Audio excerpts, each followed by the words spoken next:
Jai Atmeshwar, Samarpan Yog of the Himalayas, Part 1, Episode 39.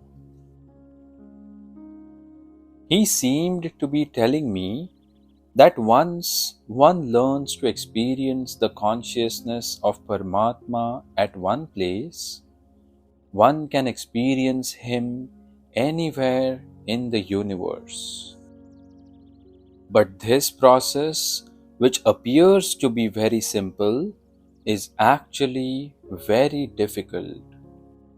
This simple process seems difficult because it is we who are being difficult. We are present in one place and we think about another place. This is an irrelevant life. There is no balance between living and existing.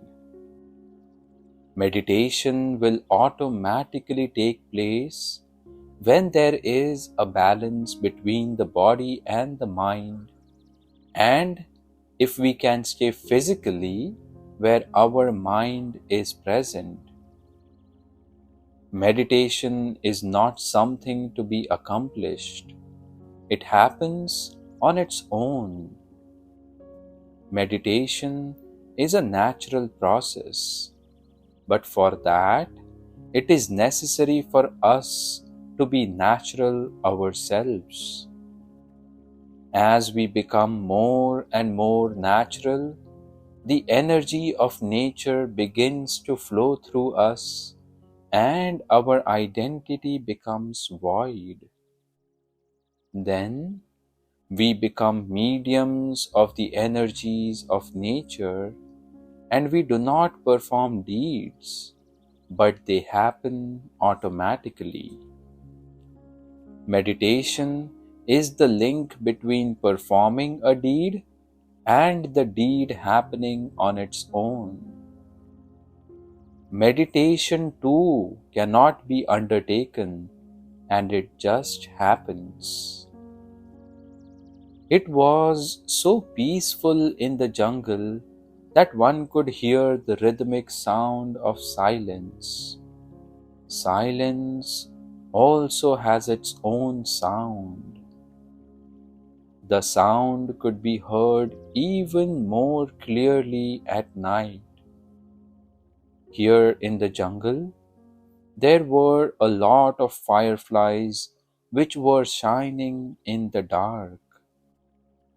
It often seemed that the scene in the jungle was similar to that of a wedding procession. At night, the fireflies tried to remove the darkness with the light of their bodies. They seemed to be saying that as long as there is life, one should give light to others, and if possible, remove the darkness around us. We cannot remove the darkness that is spread all over the world, but we can at least remove the darkness around us. We should do this much at least in our lives. The fireflies had become my friends, and every night they would come to my hut to meet me, and it appeared as if a procession of stars had entered my hut. They would light up the hut and say, "Don't see how far the darkness stretches. Just light your own lamp." I found their message to be quite true. Man's life is so short, and he wants to change the whole world in this short life. He wants to light up the whole universe. He wants to remove the darkness from the whole universe and keeps looking and trying to find out how far the darkness stretches in the world. Whilst looking for darkness all his life, he himself does not realize when his life gets lost in the darkness. There is so much darkness and ignorance in this world that it is not possible for any one person to remove it. The whole world is filled with the darkness of ignorance. Even if we search all our lives, we won't be able to reach the other end of the world and find out how far the darkness stretches. We can never understand how far there is darkness in this world. Therefore, man should not search for darkness in his life. Yes, he should light his inner lamp. And if every human being in this world lights his inner lamp this way, then it is possible that there won't be any darkness left in this world, and there will be light and brightness everywhere in the universe. Similarly, man spends his entire life searching for faults in other people, where something bad is happening, where something is not right. And even after observing the faults of others, he is not able to remove them. How will a person who is not able to get rid of his own faults remove the faults of others? Therefore, man should not spend his life trying to remove the faults of others. Man should turn inwards and first search for his own faults and try to remove the darkness inside his own mind. Man can get rid of his own faults because those faults are close to him. They are within him, and therefore it is easy for him to remove them. Man should always try to remove his own faults instead of trying to get rid of the faults of others, because man cannot do even this much in his life properly. One can gauge how short man's life is through this fact. The day man realizes that he is wasting his precious time, he won't spend it looking for faults in others, and then, like these fireflies, he will first remove his own faults, and then the light of knowledge, no matter how small it is, will remove the darkness from this world. He won't be bothered about this, but will definitely remove the darkness around him. Then there may be darkness in the world, but there will be only brightness around him.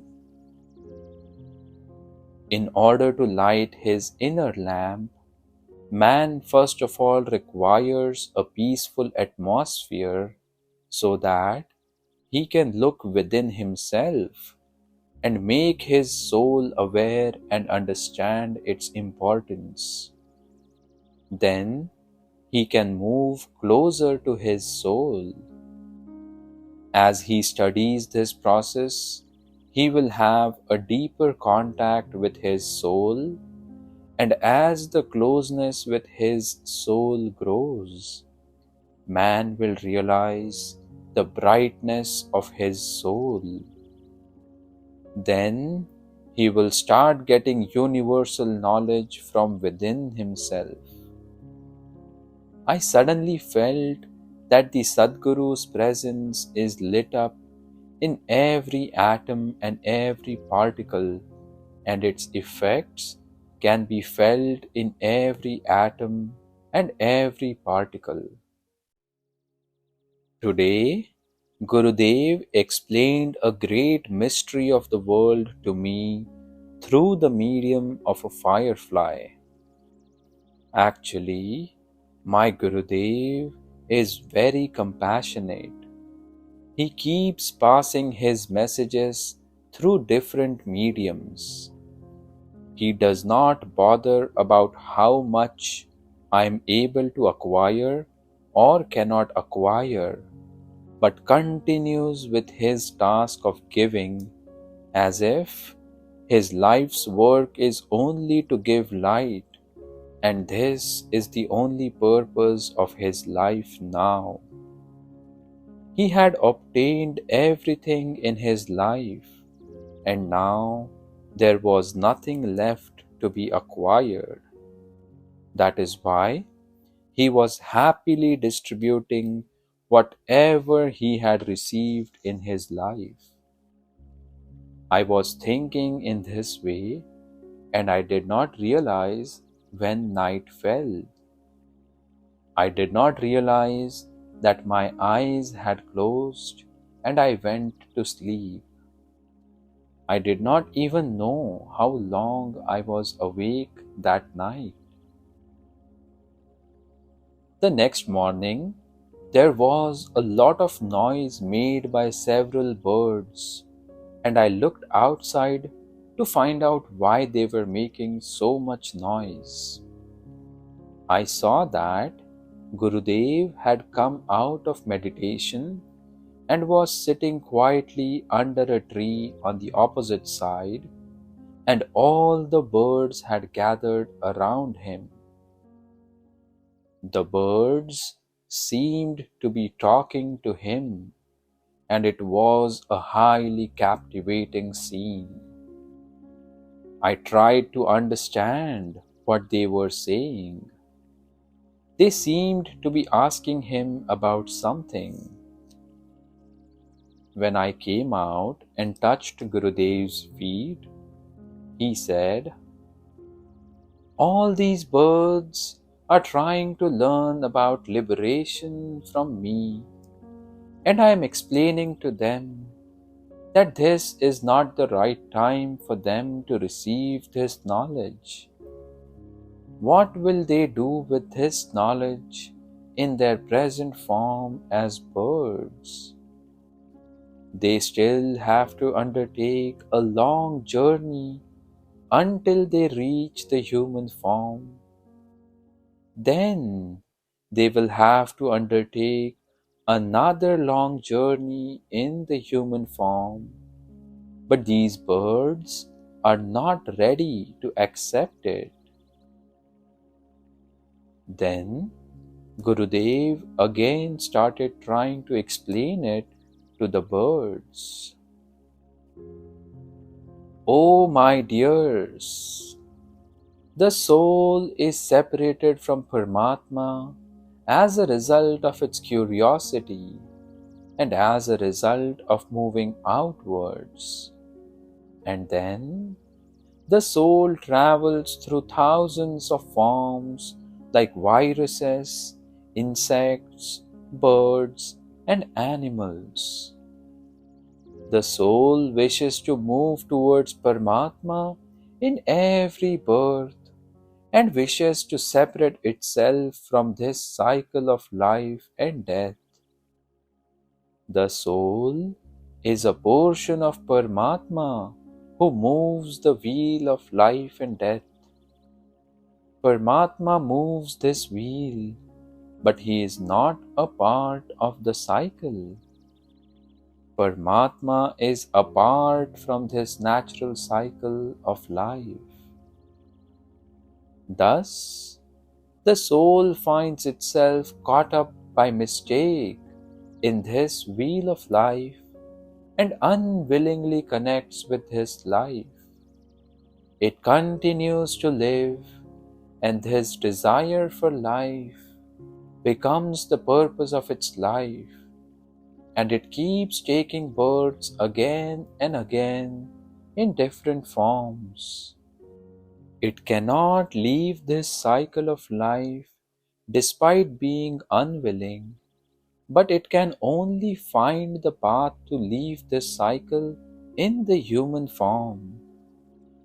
The soul is aware of this, And that is why now all of you birds have only one goal.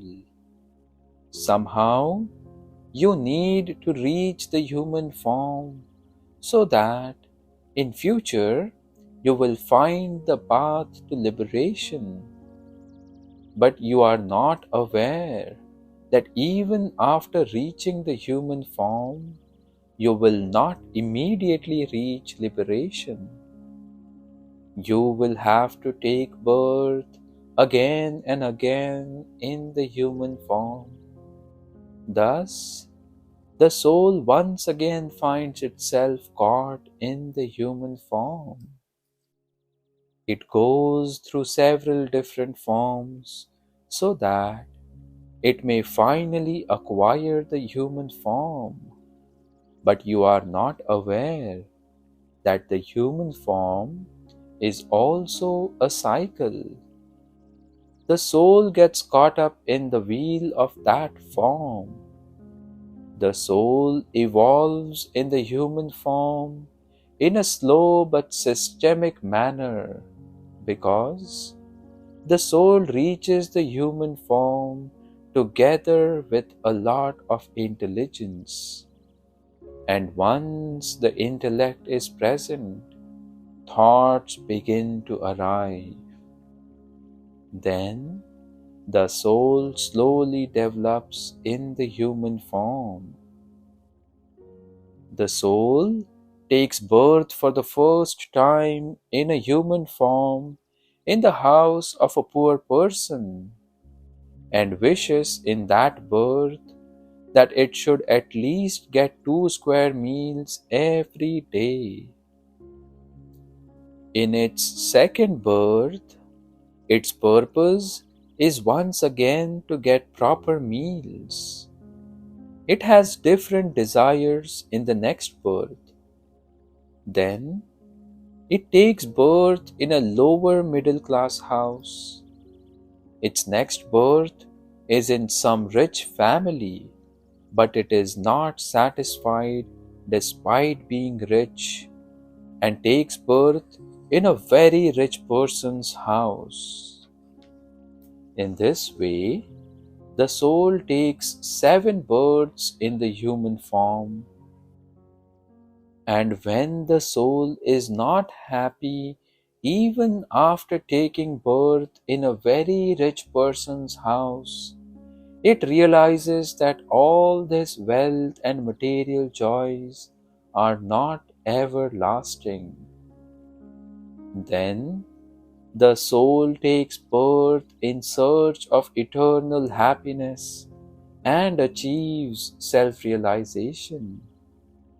It achieves self-realization as a result of some Sadguru's grace and compassion, and it gets the knowledge that it is a soul.